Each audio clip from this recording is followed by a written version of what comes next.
In our journey so far, we've uncovered the first 32 laws of power, from the ruthless to the refined, from subtle influence to outright domination.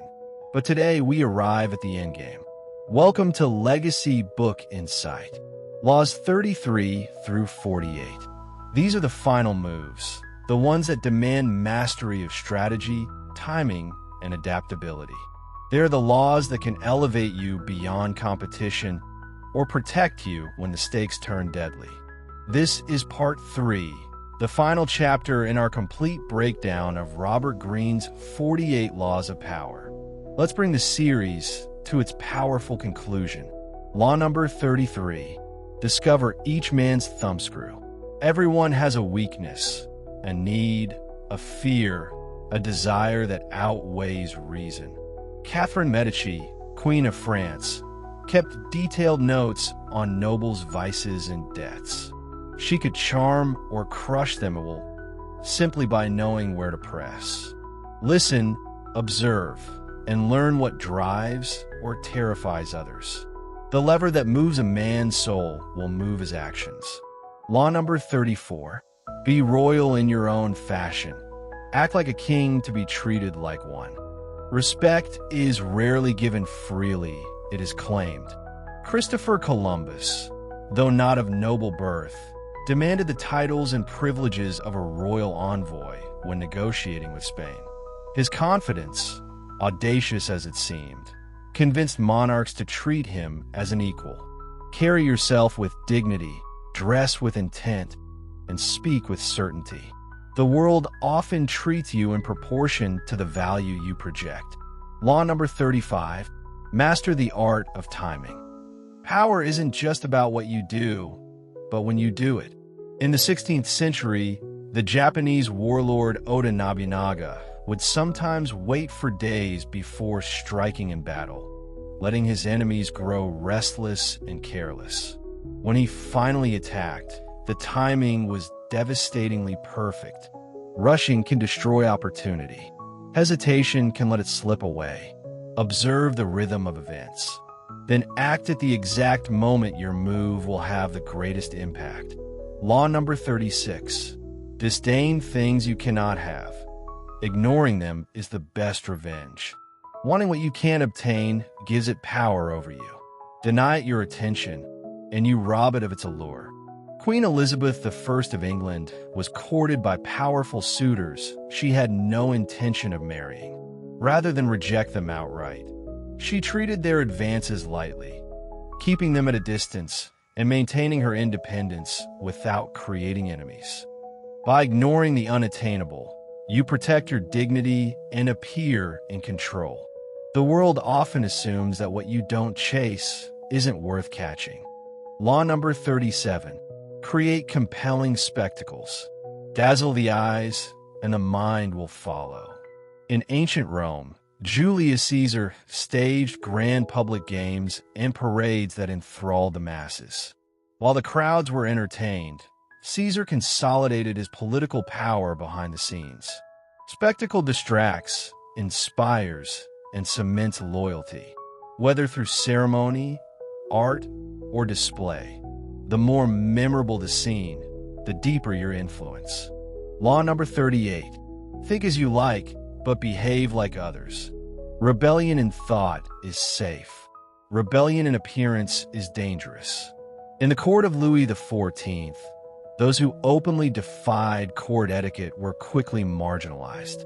But the shrewdest courtiers dressed, spoke, and acted as expected while quietly pursuing their own agendas. Blend in to avoid drawing unwanted suspicion. Outward conformity buys you the freedom to act as you wish in private. Law number 39. Stir up waters to catch fish. Chaos unsettles the mind, and unsettled minds make mistakes. Mao Zedong often disrupted political discussions with unexpected statements or sudden changes in direction. Confused opponents revealed their true intentions in the scramble to react. When you control the turbulence, you control the outcome. Disrupt expectations and force others to reveal their weaknesses. Law number 40. Despise the free lunch. What costs nothing often costs the most. In Renaissance Florence, shrewd merchants refused lavish gifts from rivals, knowing such generosity came with hidden obligations. By paying their own way, they kept their independence intact. Free offerings are rarely without strings. Pay for what you value, and you buy freedom with your coin. Law number 41. Avoid stepping into a great man's shoes. Inheriting greatness often means inheriting expectations you can never fulfill. King Philip II of Spain succeeded the legendary Charles V. Despite his own abilities, Philip was constantly compared to his father's vast empire and achievements, a shadow he could never fully escape. Forge your own path. If you must follow, redefine the role so that comparisons lose their weight. Law number 42. Strike the shepherd, and the sheep will scatter. Remove the leader, and the group loses direction. In ancient Israel, when the Philistines faced David's army, they often targeted the commanders first. Once the leadership was gone, the soldiers' unity crumbled. Influence flows downward. By neutralizing the source of power, a leader, a financier, or a visionary, you weaken the entire structure. Law number 43. Work on the hearts and minds of others. Fear can control, but loyalty sustains. Mahatma Gandhi inspired millions, not with force, but with moral conviction and emotional connection. His movement endured because it touched something deeper than fear. Win trust, stir emotions, and make people feel valued. When hearts and minds are yours, actions follow willingly. Law number 44. Disarm and infuriate with a mirror effect. Reflect people's actions back at them, and they'll lose their balance. When Frederick the Great of Prussia faced stubborn courtiers, he would imitate their mannerisms and tone. Confronted with their own image, they often grew self-conscious and defensive. Mirroring neutralizes aggression, unsettles arrogance, and exposes hypocrisy, all without direct confrontation. Law number 45. Preach the need for change, but never reform too much at once. Too much change, too quickly, breeds rebellion.